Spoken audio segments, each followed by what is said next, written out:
Hey everybody, welcome back to another episode of the Matt Report Season 8. Today with my newfound friend, Jeff Large. You can find Jeff at jefflarge.com. He has a podcast production and content creation company.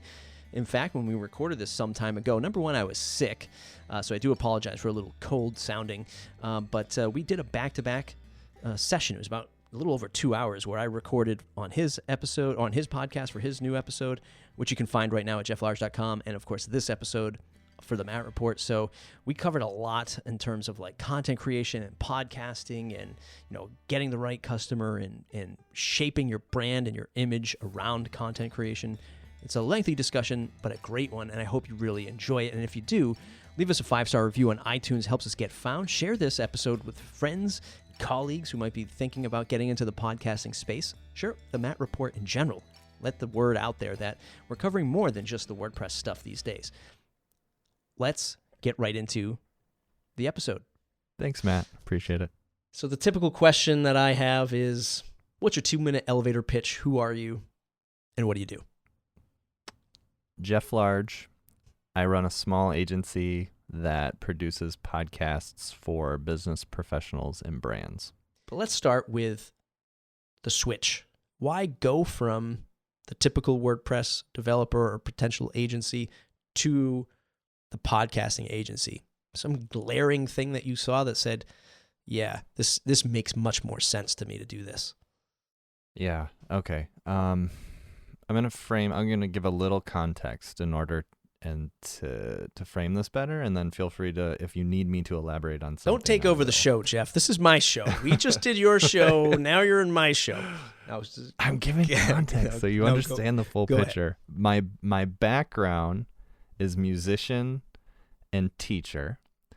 I had a stint of time that got me introduced into podcasting. I was running a board game publishing company, and that's when I started producing my first podcast ever as a means to learn, network, get word out there, that type of a thing. And so I have this background. And it was the board game business that I am no longer a part of that sort of got me the business entrepreneurial itch. I resigned from teaching about 5 years ago, and that's when I started Come Alive Creative, which at the time was like a web dev digital marketing agency, very typical to what most people start off as in the WordPress space. We naturally went through some niching. I spent about a year on e-commerce and getting really involved in that, and kind of what ended up happening is by maybe year 3, we started to round back out with more larger custom builds. We were doing mildly okay. I had a really good team behind me where it started with just me developing and then 2 designers that would help me with the visual aspects. And so the team was doing stuff, and it got to a spot where a variety of things, it's been a little while since I've had to revisit why I left, and I've been very immersed in what I'm doing now. But the short of it is the projects we were doing were starting to outpace my own skill set. And that made me a little bit nervous. And so if the people that I contracted weren't available when things, if they ever exploded, and sometimes they would just because it's the internet, I wasn't always necessarily personally prepared. And so that liability made me a little bit worrisome. But I think the thing that was bigger was I didn't like the competition in the space, and not from the fact of like it's competition. Competition's fine. Like it pushes progress and all these types of things. But when somebody doesn't know, there was so much time I spent on education. So a client who it isn't their job to understand what puts into a good website, it would be very rational and logical questions for somebody if it was on the smaller side, like if you're dealing with small business or even medium business, where it's like, okay, what's the difference between your X $1,000 website versus this person's standard $2,000 website versus this $500 Wix site versus a $100 theme versus this free theme? And people wouldn't get it, and something might look beautiful but be built terribly. And I'd find myself so often in this educational circle before we really got them places. And like I said, I mean, it began to change because our clientele fortunately was growing up as we went. But just that fight for really basic things that were common sense to me and my team. And it's like, look, this is silly. And it was sort of running parallel to that was the podcasting thing, where we had a few clients that I was producing branded podcasts for. I started mine back up again. And through some advisors and friends of mine, I was really just pushed to focus on something. and the something happened to be podcasting. And so that's sort of the snapshot of how that took place. What do you think? Did you also have challenges in educating folks around WordPress as well? So not only did you have to educate them on, price point and value and all that fun stuff, but did you also struggle with, just pure education on the WordPress side of things? Like, hey, you built me this awesome site. We paid $10,000 for it. And oh my God, I have no idea how to use this thing. Yeah, I systematized that a lot, just as much as I could. Like practically, if we get into the weeds a little bit with some of it, like me having a teacher background, I was thinking of things like, okay, what are they going to need to do?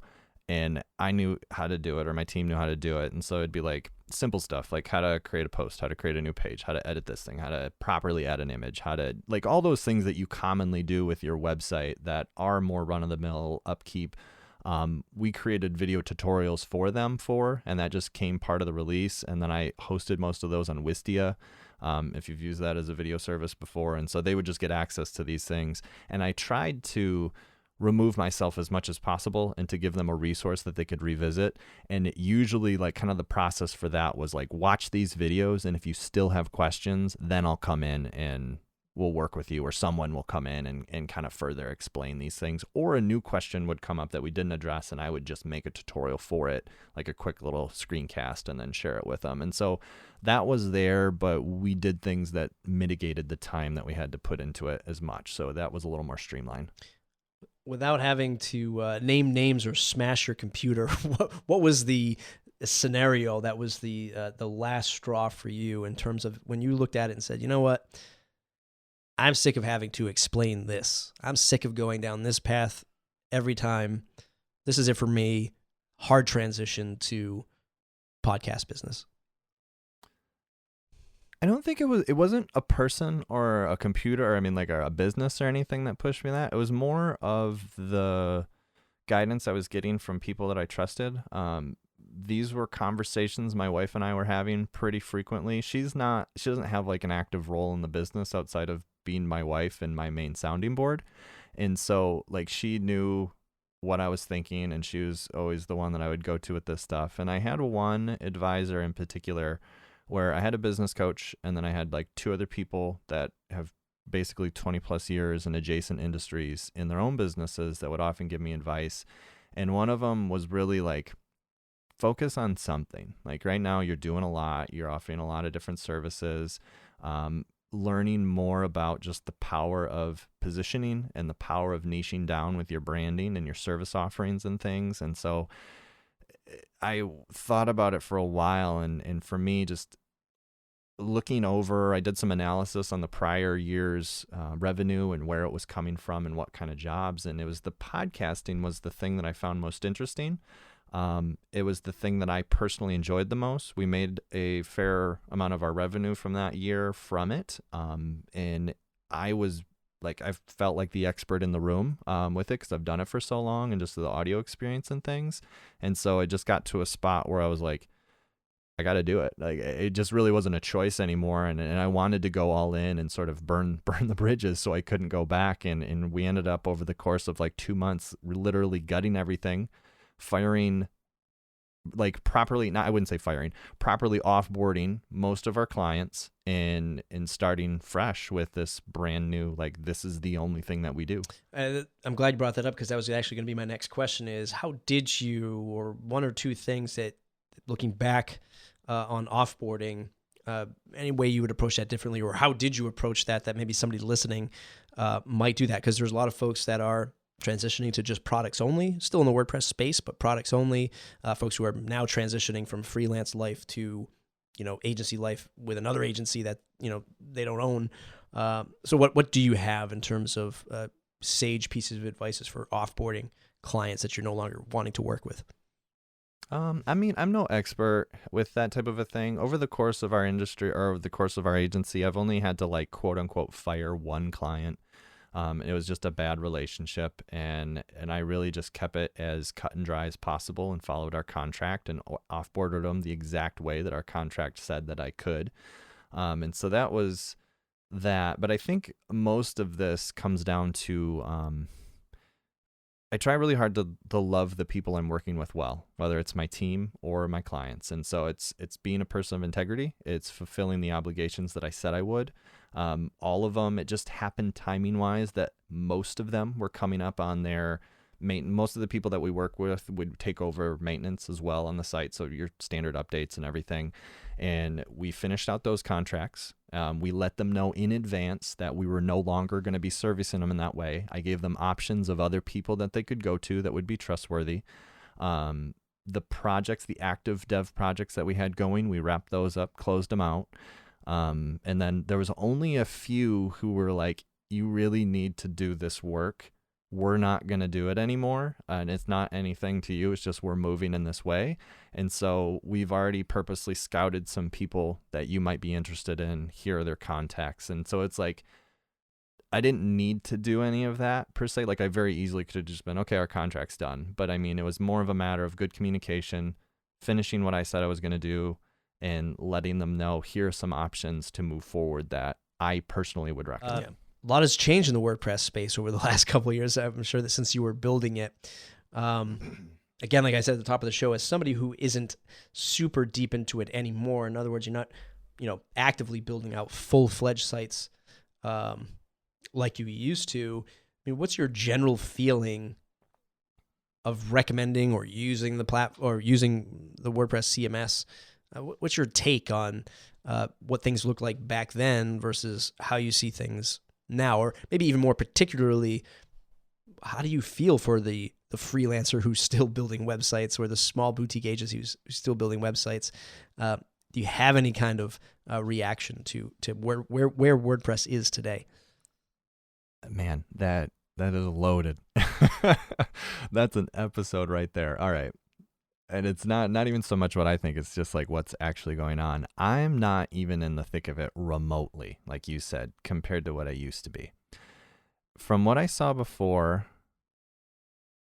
I'm trying to think of what would be most beneficial for me to talk about in this realm. It's like when I did it before, I love the fact that it's open source. I love the fact that we have control as developers to be able to do what we want. I love the fact that even now with the changes, nobody's going to really come in and go, okay, we're going to dictate this content in this way, or we're going to force you into these specific corners. Like you and I were speaking about on my episode with you just earlier, that like you go through certain phases with YouTube where creators would get a hit if all of a sudden you can monetize ads if you weren't making so many views and hours and all these things. Facebook and Twitter and all these different platforms, like censoring or filtering, or just you go from X amount percentage organic traffic to not, and all these variables that were just outside of our control. So that I still really appreciate, that freedom that something like WordPress will give you. I think that's very, very important. That being said, for me personally, I guess the other thing that I should probably point out is that I just don't care about development that much. There's plenty of developers that are amazing and they love it and they think like that. And around the time of my transition, the other piece is like, I like solving the bigger, I wouldn't even say the different problem. I wouldn't say bigger problem, the different problem of something like marketing, or that for me is more interesting. I find a lot of variables. I like the people interaction. That type of stuff is cool. And so there's other things that like sort of began to remove me from WordPress itself.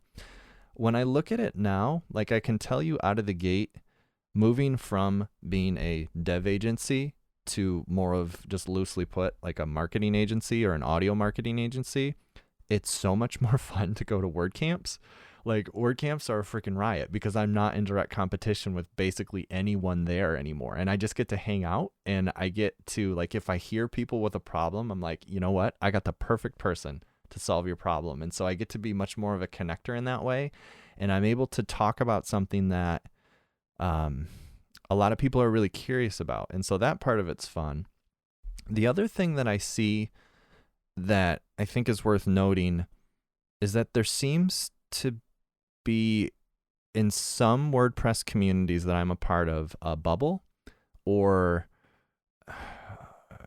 an unwillingness almost to look around. And I now I'm at a spot that I still hang out with a lot of WordPress people, but I also hang out with a lot of just general users and clients, as well as like a lot of marketing, different circles and communities.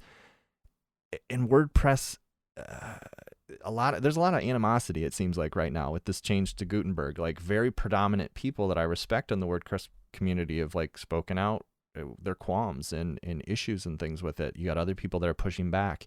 You have different independent and individual freelancers that are complaining about these things, and like there's all this stuff going on, and I don't know how to sum it all up well, but for me it sort of comes down to, it's not really about the tool. It's like, what problem are you solving, and are you solving it? And if WordPress happens to be the right tool, then do it. And if it's not, find something else. But no, I don't know many clients that paid me to make a WordPress site.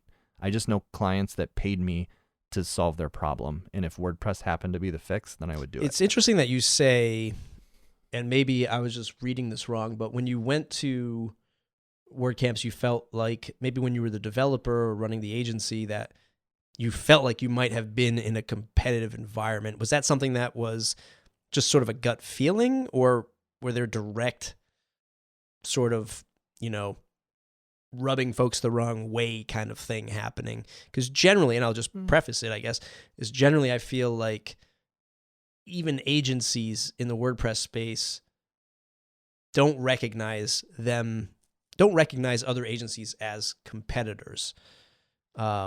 Is the general feeling that I get. Like, a lot of people are there to help each other. I'm not saying you were going around looking at everybody and saying competitor, competitor, competitor, but did you get the feeling that maybe people were looking at you as competitor? Take me down that path. Did you feel like that was the feeling at a WordCamp? Yeah, that's dicey, because it's not like I have definitive evidence. A lot of it is just like kind of somewhat awareness. And to your point, WordPress is abnormal in the sense of how friendly it is.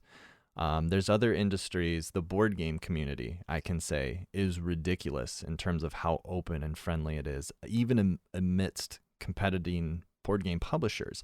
And so I was able to experience that in a lot of ways, and I don't disagree. I think WordPress, by and large, the individuals that make it up, there's a lot of amazing people that are incredibly helpful. So it was never that kind of standpoint, and I don't have any explicit examples of this was a time that I quote unquote felt threatened or something. But I think it came more down to, if there's a client talking to two different freelancers or agencies or whatever it might be, or a prospect rather, not a client, somebody that's looking for work, and I do e-commerce and they do e-commerce, even if we're friends, somebody is going to be vying for that project. And so that's like kind of some of those subtle truths you can't really get away from. And even now, like I said, there's job forums in some of the WordPress Slack groups and things that I'm in. And somebody might say, hey, I have this type of job if you're interested. And then all of a sudden it's this thread of like me. And so, I mean, it's there. I think it would be silly if we didn't acknowledge that, even though we are generally friendly, and even though I think this is a very unique I don't know what the word I want. It's a very unique community. There's still competition, and really, I don't know how you get away from that. Yeah, I agree wholeheartedly that it's definitely an abnormal, ecosystem, because we were talking about on your show about an hour ago. When I'm doing plugin tutorials on my channel, sometimes I sort of are jealous of typical product reviewers on YouTube, because they could be holding a Sony. I keep saying Sony camera because my camera's right next to me. And they could be reviewing the new Sony camera and be like, I don't know what these engineers were thinking when they placed these buttons here. Kind of stupid that they did that. But if you did the same thing about, my references to like Pippin's plugins, like Easy Digital Downloads, I don't know why Pippin, he must have been drunk when he put this button here. If you say things like that, it's a tighter community, and people look at you and they say, I really wouldn't say that about Pippin, or whatever example you want to throw in. So it's definitely a different space, but the money is sort of abnormal to that, because there's a lot of money both in the creative agency side and at the digital product side that one would expect more competition, more open competition like that. Like, I'm talking just like Chevy versus Ford, right? To bring it back to cars, like truck guys will always buy Chevys, truck guys will always buy Fords, and they will never cross paths, right? And if you were a Ford guy, you went to Chevy, you were kicked out of your county, you know? You would imagine that at this point, we would have some of those real competitive pieces, like in contact forms, in e-commerce plugins, in page builder plugins, those real competitive markets. You would think by now we'd see some more rigid competition, or more fierce competition, but we don't, which is kind of interesting. What technologies are more interesting to you nowadays? So customer does come to you and they say, I don't care where you put this podcast site. Are you looking at new CMSs that might be interesting to people? Or are you looking at just rolling your own stuff? What does that look like? The easiest thing and the best thing still for us is WordPress. Though the change I'm making internally is I don't want to touch them anymore. And there's just like, I don't want to learn code. I don't want to write code anymore. Like it's just something I don't care to do. I held my own in PHP, HTML, CSS. I never really got into JavaScript, and I didn't want to. And with the Gutenberg rollout and everything, and my initial dealings with it, I accidentally hit update on one of my more minor sites, and I went to like paste in like plain text, paste in just an article, something simple, and all of a sudden it reverted to like 18 different blocks, and I'm like, what is happening to this? Like that was a pretty fun experience. But stuff like that, like those are the things I don't want to take up mental space anymore. And so I'm still building our internal stuff, but outside of that, anything client-wise, I will hire developers to do. In terms of other things, I mentioned to you, I don't have any background outside of the fact that it looks interesting, but I would like to play with Ghost. And my general philosophy is what I said earlier is I'm open to what works. And so if there's another platform that can give me the same perks and positives and outcomes as a WordPress based website can, I have no reason to hate on it at this point. Like I'm totally open in that sense. It's funny, in the race to get even more market share, WordPress that is, to go from wherever we're at now, 30%, 32% of the modern web, to Matt Mullenweg's, generous goal of 100%. This shift to Gutenberg, or the shift to the Gutenberg editor, has caused a lot of people who have been responsible for dozens, if not hundreds, if not thousands of sites being launched onto the web, causing them to look at other platforms now and actually open their eyes, which is it's kind of funny and to see that.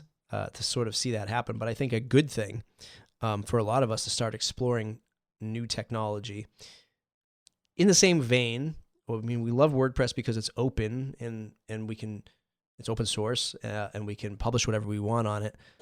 What do you do with the podcast files themselves? This is more, I guess, technical, but do you have a preferred platform where you host your customers' files, audio files for the podcast that you put out?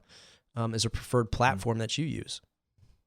Yeah, that's definitely a bit of a transition. This is weird because this will be dated in time and I might change my opinion. I hate this kind of stuff. You mentioned like if you ever wrote a book in my podcast, and there's a big piece of me that's like I could never write a book because I would hate it within like 2 months or whatever, especially when we're talking about technologies. Things change so quickly. I'll preface this with there's plenty of really great companies out there. And so I'm not knocking anyone in specifically. The ones that I personally use though, I have all of my stuff is hosted on Simplecast. I don't have any sort of affiliate relationship with them or anything, but I do know a couple people in their company. I did interview Brad, who is their CEO. I interviewed him on my own cast, and I've talked to him at Podcast Movement and some different things. And I just like what they're doing. I think they're a little more forward facing. They're looking for new technologies. They're looking at just things that are very appealing to me as both a producer and a podcaster. And I just like a lot of their stuff. Brad personally has a history. I think this is his third successful company that he started, which is a good track record for me because this is tough business. And so those things all become factors. Outside of that, I do have some of our clients, and I used to host my own stuff on Blueberry. Blueberry is like a long time, just very dependable platform for media hosts specifically. And then also I've done Libsyn in the past too, which is another just really trusty standby, been around for a long time, knows the market well. And each platform has its own perks. There's a lot of new ones coming out. I've just seen some other people that are in my peripherals that have been launching new hosting companies, and you mentioned knowing people as well.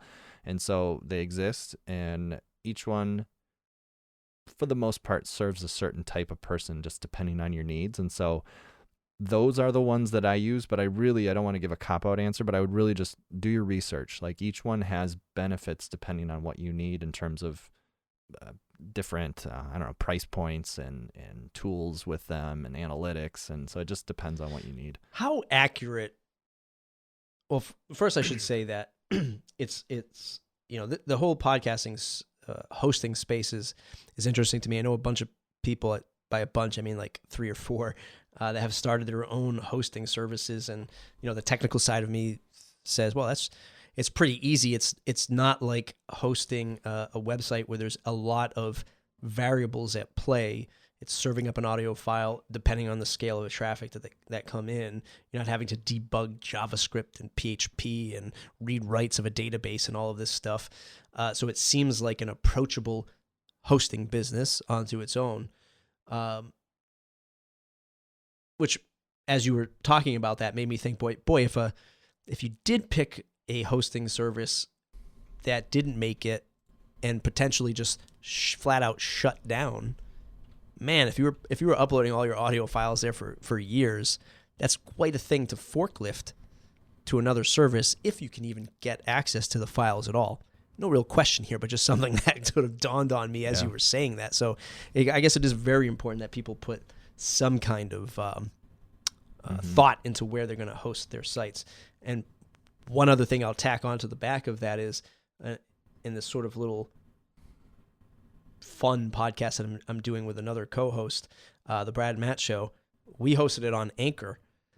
And Anchor was like, at least in my eyes, was something that was like, man, I don't want to go on one of these free platforms again, or at all, because I just don't know what's going to happen to this content. Luckily, this content is not uber important to me of salvaging it if something happens, but not a bad experience, that Anchor.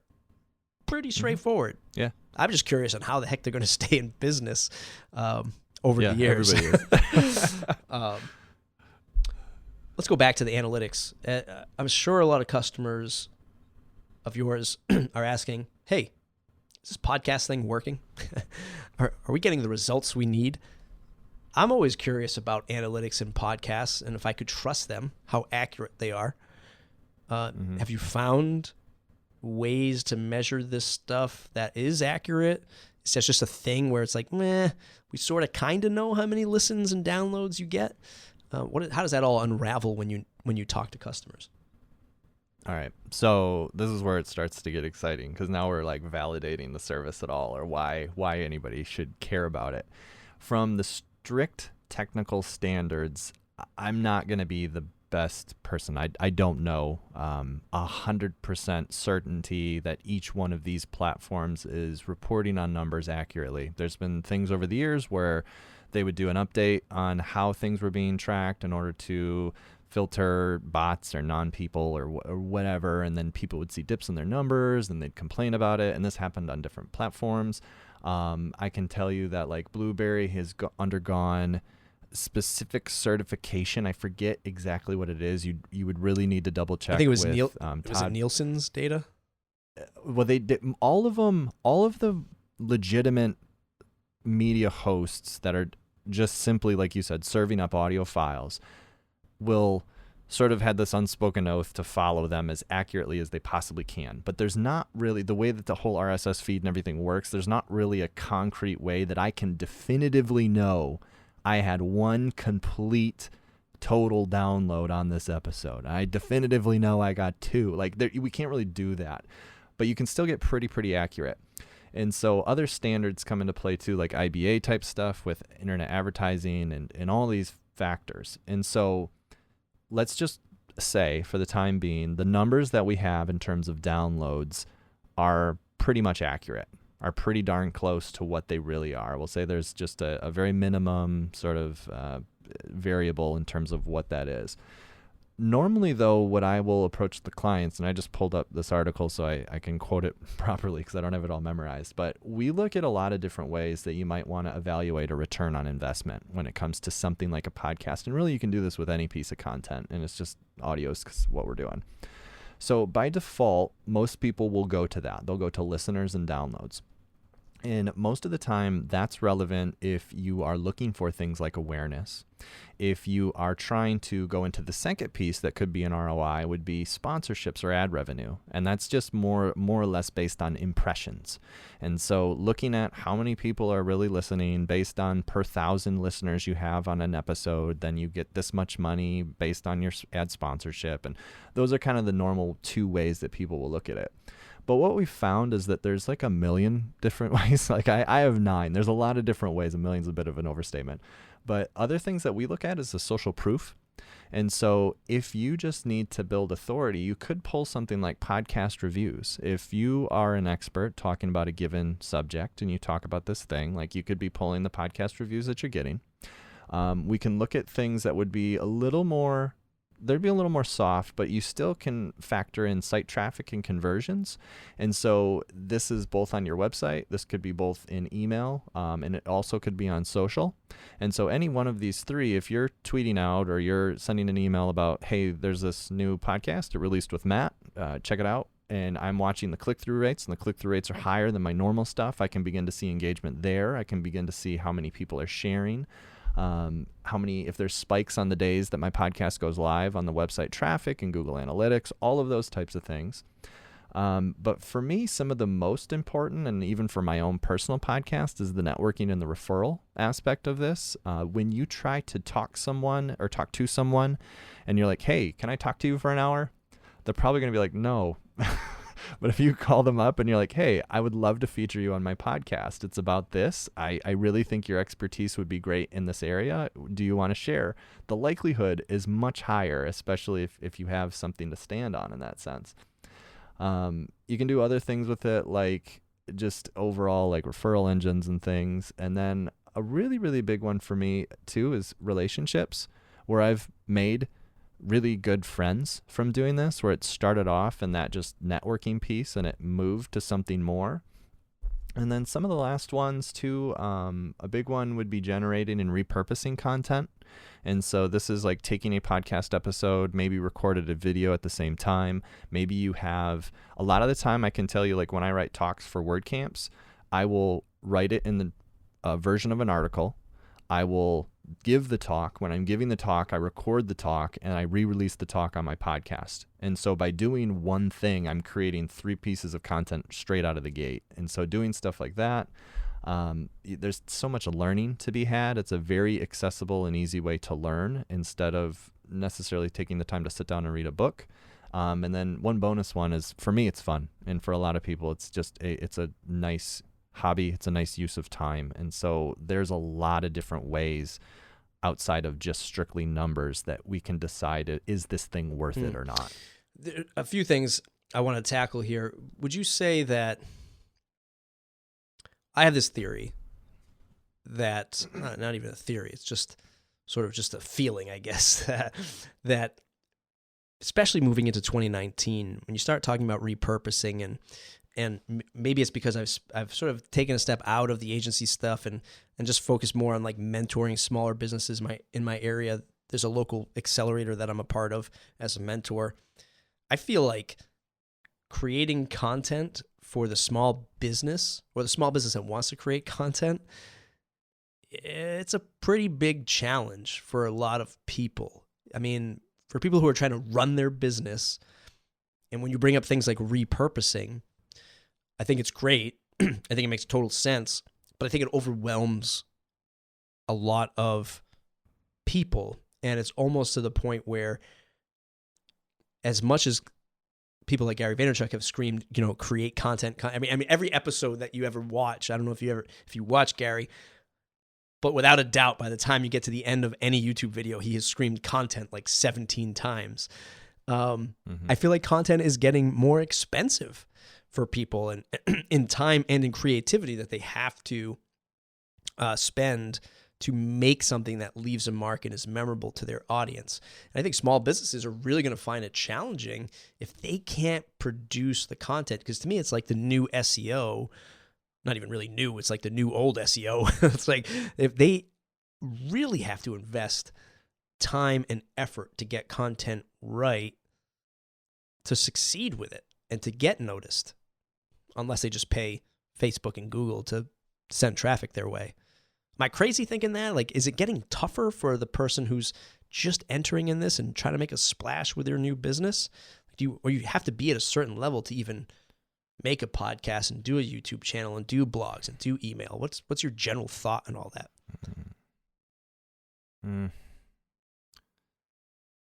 A good question. Like, I'm generally afraid for small businesses. Like, I generally feel like why though? Like, how so? If I were to take a look at a couple people coming through this cohort now in this local accelerator that I'm in, some of them are just trying to start like a food truck business. Have this great idea. This is their first venture into this stuff, and they want to do a food truck business. Okay? That'd be awesome, right? Uh-huh. Some of the things we talk about is how awesome would it be to create video of you buying the truck and renovating the truck and bringing it on location and do all this stuff, and and doing a pod or doing some cool videos of people enjoying the food and, feeding that to your Facebook Live and Instagram stories and all this stuff. But oh, by the way, they are one person and they also have to be making the food and selling the food. And there's a lot that they have to worry about and create the content. And I'm almost to the point where, boy, I'm generally afraid for people like that can't keep up with the marketing and content promotions that so many of us are rallying around, all the while they're trying to run their business. And I'm wondering if small businesses can keep up. Why do they have to? I mean, I maybe you're not. I don't want to assume what you're saying. Like, are you saying for the businesses that do want to do that, or they've validated that's a good move for them? I think that folks have to promote them. You think everyone has to do content? I think everyone has to do content. I guess I would disagree on that point. I don't think you have to. What does someone do in lieu of content to get the word out? For us, I can say for us, the main driver of our traffic is AdWords. I have a good friend of mine who's a CMO of a larger company. I had him come in and we paid him to set up our initial AdWords campaign. We dialed it in very specific because, I don't know, you might be getting to this. You mentioned to me beforehand, like you were kind of wondering the competition in the space. When you look at the podcasting, I can break it down and basically I look at it in 3 tiers. The first tier are experts, quote unquote experts, who will teach you how to do it. So they would be a really good fit if you're the type of person who wants to do it themselves and you want to save time by having somebody smarter than you tell you what to do. And they tell you what to do either one-on-one, group sessions, online courses, whatever. And so you pay them some sort of fee and then you have to go do it yourself. That's tier 1. Tier 2, and probably what I think is the most popular, is the automated service. And so this is strictly what I consider technical help. And this is when you have the audio, you have the means to record the audio, you know what you're going to talk about, and you record it, but you don't want to edit it and you don't want to post it online. And so you'll hire one of these services. You pay a monthly fee, normally ranging from, I think I've seen legitimate services as low as $250, but most of the time it's around $500 to $900 a month. And then you're getting weekly episodes edited down, mastered. Like, they use a bunch of fancy words, but it just basically means they sound good. And then at the end of that, they get posted online with some transcriptions or show notes. There's a third tier, and this is more of where I've put our own agency of, we literally want a turnkey product. Agencies that I admire would be people like Gimlet Media or Pacific Content, and some of these people that are doing like really large scale branded projects that are amazing. And we're on track to go that way. We're starting to bring on new clients that are kind of fitting that mold. And so it's like, I totally forget why I painted it this way. What was my point, Matt? We were talking about competition and the sort of sword fight of content, using content to drive traffic to a small business, and my general fear for small business. So with that being said, I have not focused internally on content a whole lot. I sort of have and I sort of haven't. Strictly from a Come Alive agency standpoint, I have a very limited amount of articles I've written. I want to write more, but I don't have time right now to do that. And so the content that I have written has been incredibly strategic. I've looked at what are the people that I want to talk to actually saying, what are they actually searching for? And I can tell you, like, my best article right now on Come Alive Creative is the title of it is how much should it cost to produce a podcast for my business? And that's actually gotten us organic traffic, because I often ask people when they come in how they found us and that type of thing. And that one's ranking, like kind of front page style ranking on Google and stuff. And so I'm intentional with that. I've almost entirely completely forgot about social with Come Alive. I have my own personal Twitter, but that's about the only thing that I do. Kind of do LinkedIn. And then even other stuff, say with like you mentioned email list. I sent an email probably last year around this time of I'm going to send more emails, and then I never did. And so it's like those things are all happening, but AdWords has been our main driver. Yeah, and yes. So I agree. Like if you're not going to create content, then you go the paid route, because you have to get eyeballs somewhere unless you have a massive referral program with your existing customers. But my argument to your argument is a small business, a traditional small business. Maybe you're looking at yourself as a small digital business, but you have the capacity and the brain power to understand AdWords, where a lot of I don't. Oh, you hired somebody, right? You hired somebody. Let's not give Jeff all the credit. I could figure it out. I could figure it out, but I didn't this time. I think that going down that route is even more difficult for a small business, because finding number one, they have to have the money to do it. And right now they're sinking all their money into starting up their business. And even if they found somebody that did AdWords, they're not spending enough. They don't have the budget for a typical AdWords manager to come in and. But I mean, isn't that the game that we all play as business owners? We have to prioritize on something. And I mean, maybe it's not content yet. And I guess I'm not 100% sold yet that everyone needs content. Like there's already so much content. If all of a sudden I was like, I'm going to start a fashion blog, like I can't think that I'd be that successful right now unless there was something super, super unique about me that really made it stand out. I agree with that. And maybe content in a more like, not content in a more sterile form of like a blog post or an ebook, but the promotion side of it too. Right? So back to the food truck example, he or she needs to be creating something. If they have to be promoting somehow to drive traffic. You'd be foolish not to. So how do you do that with no money? You create video content, Instagram story content, something more interesting. Yeah, I mean, you reminded me, have you watched the movie Chef on Netflix? I think I started to and then fell asleep. Oh man, it's funny. Oh no, that's too bad. I really liked it, and it made me want a food truck after I watched it, because I think without giving too much away, it's the chef. He starts a food truck. He kind of has this career that he's not happy with. Starts a food truck, and his son starts to do social for him. And so, I mean, I guess what is preventing the person that you have in mind with the food truck from just doing one thing? Like, how hard is it for them? Almost everybody has a phone, and most of our phones have really killer cameras. How difficult would it be for them to just, I'm going to do Snapchat, or not Snapchat, I'm going to do Instagram, and we're going to use Instagram, and I'm going to take artsy shots of my photos or my food, and heck, maybe even like do the classic, like my nephew is studying to be a photographer. I'm going to let them take photos of our truck, and you just start in one single place. Like that really doesn't take a whole lot of extra effort. Am I underselling this?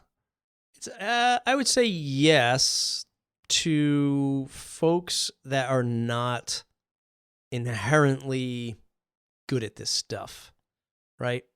And well, then, what else are they? I mean, I guess I don't know what other solution there is then, because you're like you're painting me in a box. You said that they're not inherently good at it themselves, and they don't have the money to hire. So I'm going to tell you they're screwed based on the parameters you just gave me. And that's what I'm getting at. That's exactly what I'm getting at. If you spend time and maybe because you're spending time with a lot of businesses that they know they need digital. All I could tell you is for the last 4 years being a mentor in a local accelerator where it is an accelerator for, I forget their tagline, but it's for local businesses that have local social impact, right? These are the types of businesses that they're entering into the accelerator.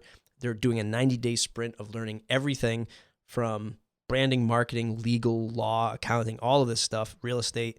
And then by the time they come out of it, some people, win $5,000 to $10,000 to kickstart their business. Mm-hmm. And these people are coming in with an idea or a small existing business already. And a lot of them need the marketing help, but they don't know where to begin. And that is my worry, that the competition is so great that there's a huge swath of people that just don't get this stuff. And they try and they fail and it exhausts them. And that's my worry. Maybe there is no answer for this. I just feel like, okay, so like you said, do Snapchat. Start with one thing, do it great, start building up an audience. But once you get to a certain level, and I'd even argue this for your own business, hey, I only do AdWords. Well, what happens if I come in and start doing AdWords? I start competing with you at that AdWords. How do you get to that next level? Well, they start comparing back to competition, both of our businesses. And maybe Matt has this awesome YouTube channel and they don't hire Jeff. Mm-hmm. They say, look at Matt. His content's awesome on his YouTube channel. And you didn't do any content. So eventually these things really start to butt heads. I just have this thing like, it's very difficult for the small business because I've seen it firsthand, maybe just in my local market where people are like blogging. Ugh. Like they hear me talk about podcasting. Oh, no, they go, for sure. They go, podcasting. I don't even, how do I even do this? And I try to shift people through that same mentality of Instagram story, Snapchat, start there, use that as your 30-second audio video thing, and then graduate to the next level as you grow your business. But it becomes very difficult, I think, for some people. Yeah, it's certainly hard. I'm not going to downplay that by any means. It's hard in that sense.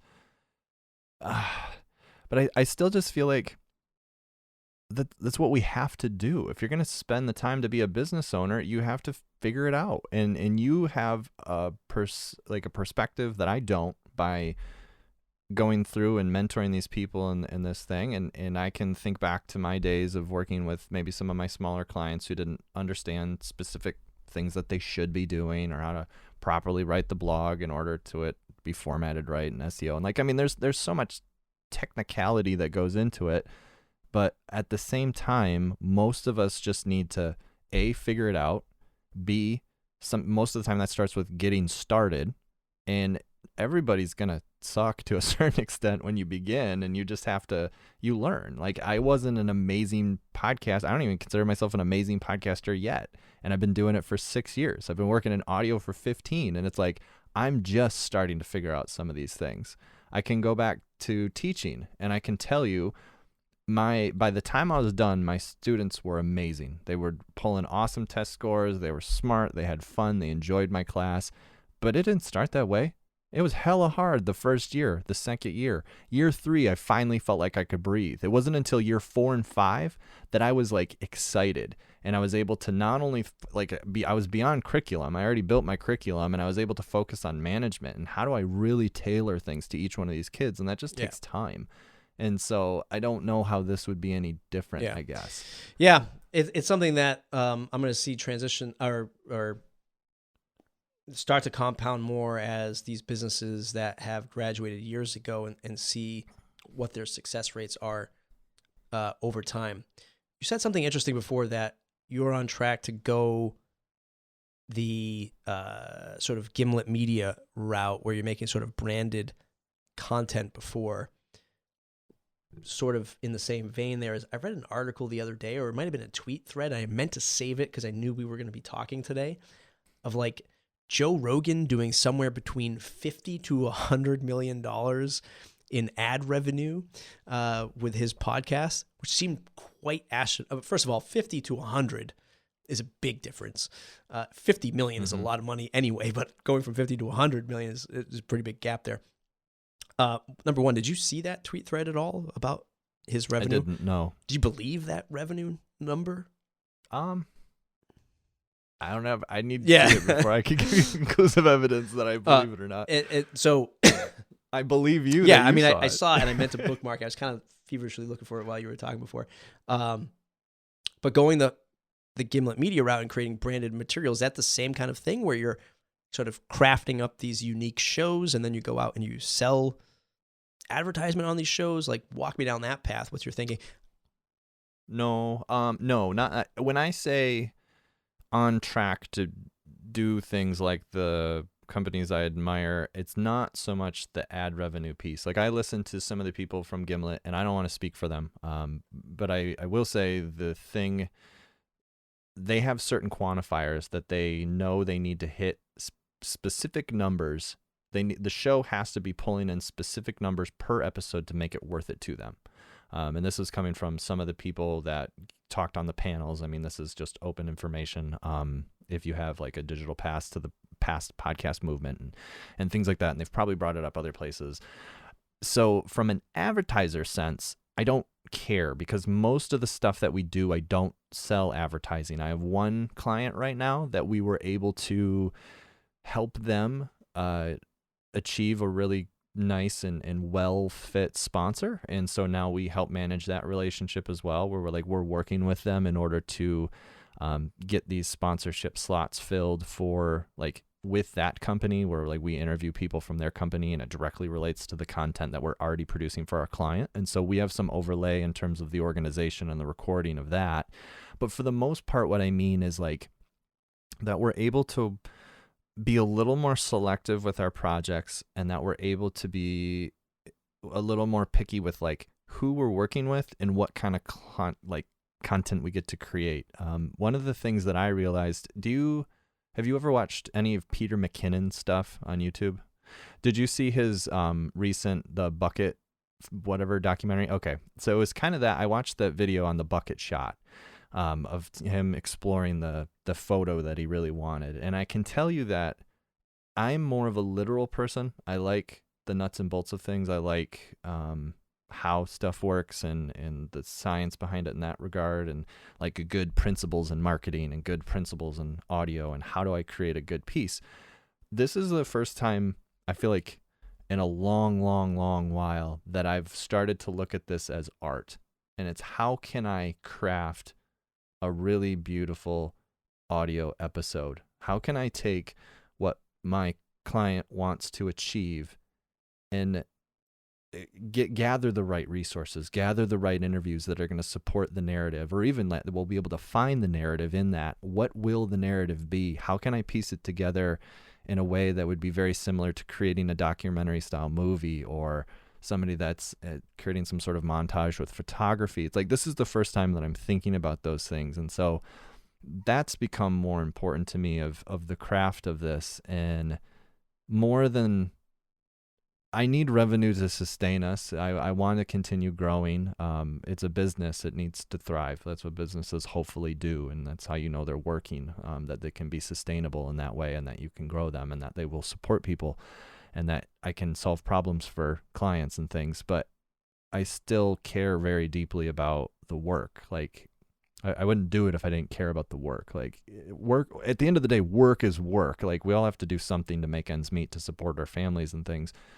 I'm incredibly grateful that I get to do something that I actually appreciate, that it's fun. Like it's fun to be able to talk to these people. You said one of the biggest things, like you were talking about legacy, like you hope to impart on your sons this, whatever, however you phrased it, but this sort of like ability to speak, to be a good person, to be able to go through an interview. Like I want to do that as well. Like that type of thing is important to me. Yeah.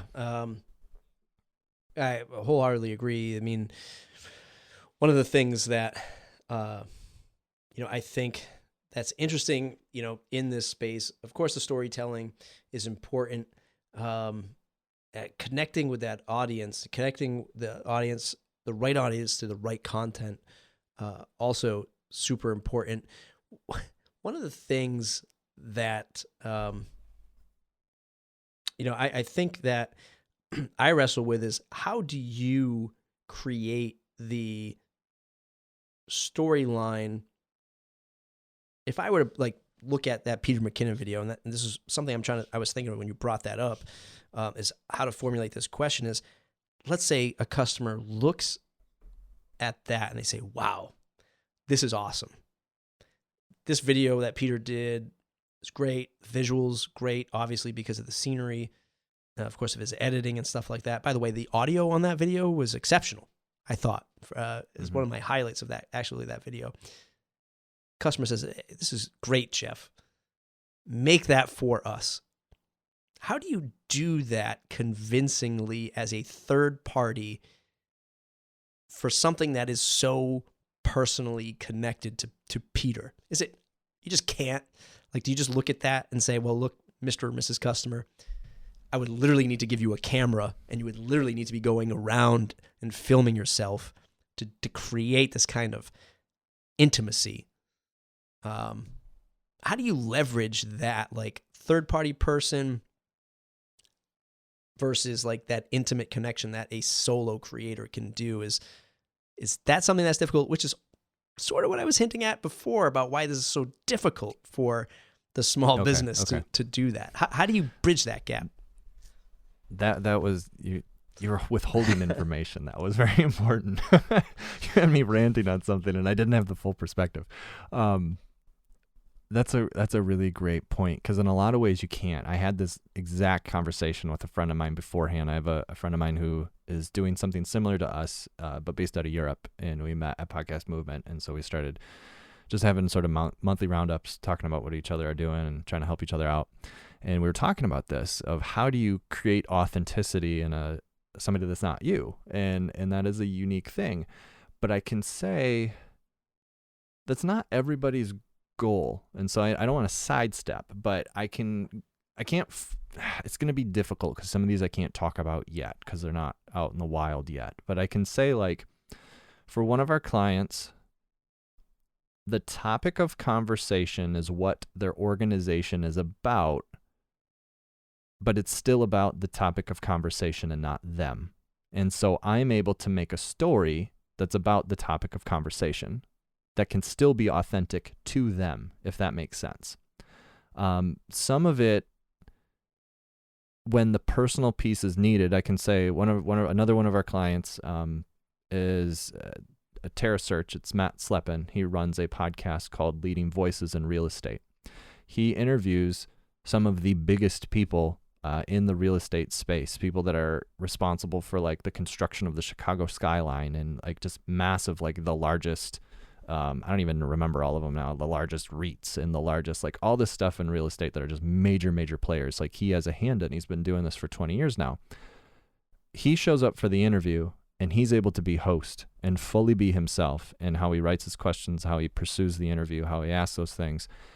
I'm able to come in as an editor after the fact and make him and his guest edit it in a way that it never compromises the integrity of what they're doing, but edit them so they just sound even better than they were. And so for me, I'm able, he still has to provide me the content in order for it to be his personality, but I can make it better by the nature of the work that we're doing. And so can I create the same thing for Peter that he made himself? No. But that's usually not my goal. Usually I have a goal that's sort of similar that I'm able to work with and be able to do. And then honestly, if a client came to me or a prospect came to me with a goal that we couldn't do, I wouldn't take it. Like it's one of those things, even when we've been slow, not just over the course of the agency, if the project wasn't the right fit, I've always been tried really, really hard to be honest with myself that we wouldn't just do it, that we would always find the right fit. So it would just benefit both them and us. Jeff, it has been a pleasure talking to you for 2 hours. Just over 2 hours. Yeah, an hour here, but 2 altogether, yeah. It's been an amazing journey these last 2 hours, just learning about, who you are and what you do. And I'm glad we connected. For folks who are listening now, somehow we are going to make this synergy where I link to Jeff's show. Jeff links to my show if you want to hear what we were talking about last hour. Total backlink strategy. Go to Jeff's show, and obviously if you listen to Jeff's show first, you're here now. So thank you for that. It's been an amazing ride. It's been great to learn what you're doing. We could probably talk for hours, but I got to go to the bathroom, and I've got a meeting in 15 minutes. So Jeff, where can folks find you on the web to say thanks? I will send, if you want to talk to me, I'm going to break the rules and give a couple of call to actions. For me personally, the easiest spot is jefflarge.com, jefflarge.com. as he's known today. And then you can link through. I'm most active on Twitter, and links of that are through there. Otherwise, if you want to know more about my agency, you can go to comealivecreative.com. Everybody else is mattreport.com, mattreport.com/subscribe to join the mailing list, the number one way to stay connected, where you will eventually get an email from me, hopefully in 2019. We'll see you in the next episode.